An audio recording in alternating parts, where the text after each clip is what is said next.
విద్యా సంవత్సరం తెలంగాణ సొంత రాష్ట్రంగా తమ విద్యార్థులకు విద్యా అడ్మిషన్స్ కోసం ప్రవేశాల కోసం తమ సొంత రూల్స్ ఫ్రేమ్ చేసుకునే మొదటి అవకాశం ఇవాళ తెలంగాణకు వచ్చింది.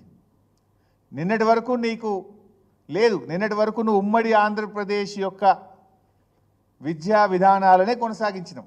బికాజ్ రాష్ట్రం ఏర్పడిన తర్వాత కూడా 10 ఏళ్ళు విద్యా ప్రవేశాల కోసం పాత పద్ధతినే పాటించాలని పార్లమెంట్ చట్టం చేసింది. అందువల్ల నిన్నటిదాకా నీకు అవకాశం లేదు. నువ్వు కూడా ఇదే పద్ధతి చేసినావు అంటే మనం అదే పద్ధతి చేసినాం. ఎందుకు చేసినాం? Parliament said you have to follow for the next 10 years. ఇప్పుడు నీకు అది అవకాశం, ఇప్పుడు అవసరం లేదు. Now you are free, you are independent. Telangana రాష్ట్రంగా మన పిల్లలకు విద్యా ప్రవేశాల కోసం స్థానికతను నిర్ధారించడానికి నువ్వు స్వంతగా నిర్ణయం తీసుకునే అధికారం ఈరోజు తెలంగాణ రాష్ట్రానికి వచ్చింది. మన రాష్ట్రానికి ఉన్నది. దాన్ని మర్చిపోయి వీళ్ళు పాత ప్రెసిడెన్షియల్ ఆర్డర్లో ఉన్న ఒక పారాగ్రాఫ్ను పెట్టినరు, కింది తొలగించిండ్రు. అయితే whether presidential order is applying, మీరు యథావిధిగా ప్రెసిడెన్షియల్ ఆర్డర్లో గతంలో ఉన్నాయన్నీ పెట్టండి. లేదు మేము ఉద్యోగ అవకాశాల కోసం ప్రెసిడెన్షియల్ ఆర్డర్ సవరణకు ఢిల్లీకి పోయి సవరణ తెచ్చి మన పిల్లలకు లాభమయ్యేటట్టు 95% లోకల్ రిజర్వేషన్ తెచ్చాం.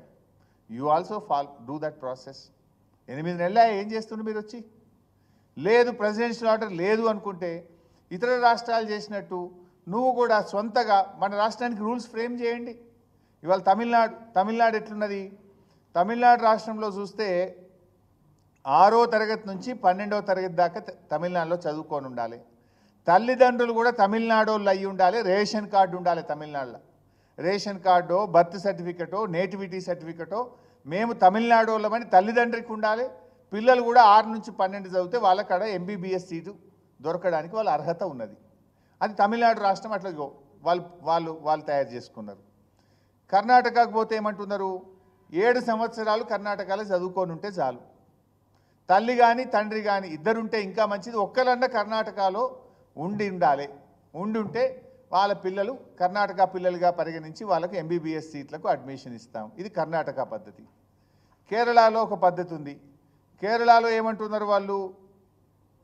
వాళ్ళ పిల్లలు కేరళలోనే చదువుకొని ఉండాలి. కేరళలో స్థిర నివాసం తల్లిదండ్రులకు ఉండాలి. ఇతర రాష్ట్రాల ఉన్నతాధికారులు IASలు IPSలు కేరళకు వచ్చి వాళ్ళు ఉద్యోగం చేస్తే వాళ్ళ పిల్లల్ని కూడా కేరళ పిల్లల్లాగానే చూస్తాము అని కేరళ రాష్ట్రం కూడా తయారు చేసుకున్నది. మరి మనము ఫస్ట్ టైం ఇప్పుడు 10 ఏళ్ళు అయిపోయింది కనుక రాష్ట్రం ఏర్పడిన తర్వాత you are free to frame your own rules. మీరు ఆ రూల్స్ ఫ్రేమ్ చేయకుండా ప్రెసిడెన్షియల్ ఆర్డర్లో ఒక పారాగ్రాఫ్ పెట్టి మిగతాయి తొలగించారు. దీనివల్లే అప్పుడేముండే 4 ఏళ్ళు ఇక్కడే చదువుకొని ఉండాలి. ఇది ఇంటర్మీడియట్ 9th 10th. లేదా గత 7 సంవత్సరాల్లో 4 ఏళ్ళు తెలంగాణలో చదివి ఉన్నా కూడా నువ్వు లోకల్గా ఎలిజిబిలిటీ అవకాశం ఉండేది. ఇవన్నీ గమనించాలి కదా. పోనీ PG అడ్మిషన్స్ రేపు మరి పీజీలో ఎట్లా?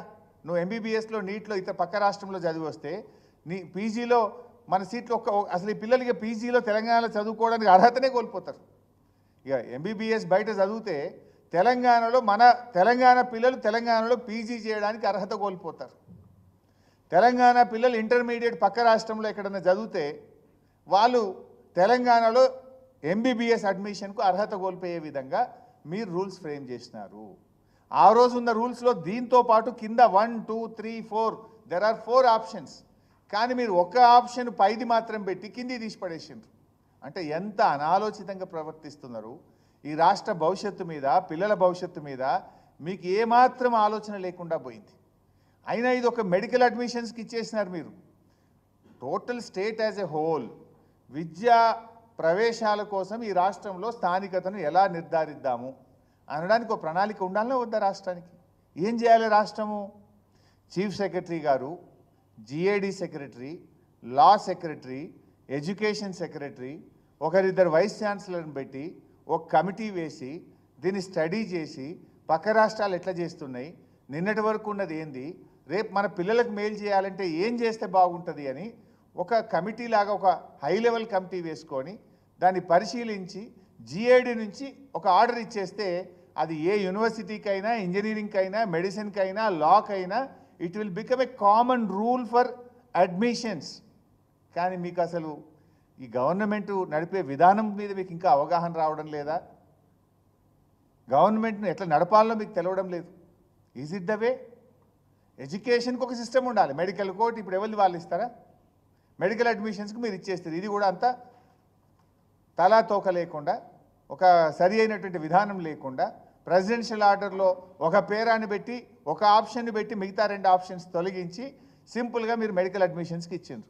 దీనివల్ల మన పిల్లలకు చాలా నష్టం జరుగుతుంది. రేపు మెడిసిన్లో, రేపు పీజీలో అన్యాయం జరుగుతుంది. మన తెలంగాణ పిల్లలు ఇంటర్మీడియట్కు బయటకు పోయినా, లాంగ్ టర్మ్ కోచింగ్ పోయినా ఆ పిల్లలకు ఈరోజు అన్యాయం జరిగే అవకాశం ఉంది. అంటే మీరు పూర్తి అనాలోచితంగా ఈ ప్రభుత్వం పనిచేస్తూ ఉంది. మీరు చేయాల్సిందేంది? విద్యా ప్రవేశాల కోసం తెలంగాణలో ఏ రకంగా మనం స్థానికతను నిర్ణయిద్దాము అని ఒక క్లారిటీ ఉండాలన్నా వద్ద గవర్నమెంట్కు.